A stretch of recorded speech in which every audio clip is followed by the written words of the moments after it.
Tara, pray muna tayo. Sa ngalan ng Ama at ng Anak at ng Espiritu Santo. Amen. O Jesus, tulungan mo po kaming magampanang sama-sama ang tungkuling iniatas mo sa amin, at yon ay ang ipalaganap ang mabuting balita. Nawa po, sa pamamagitan ng mabubuti naming sinasabi at ginagawa, ay higit na maramdaman at makita ng aming kapwa ang iyong kabutihan, kabanalan at kadakilaan.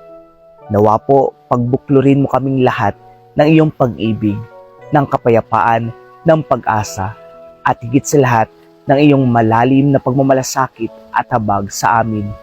Ipagkaloob mo po sa amin ang sapat na kakayahan, kakanyahan, talino, at galing upang ipalaganap namin ang mabuting balita na ayon sa iyong kalooban. Amen. Sa ngalan ng Ama at ng Anak at Espiritu Santo. Amen.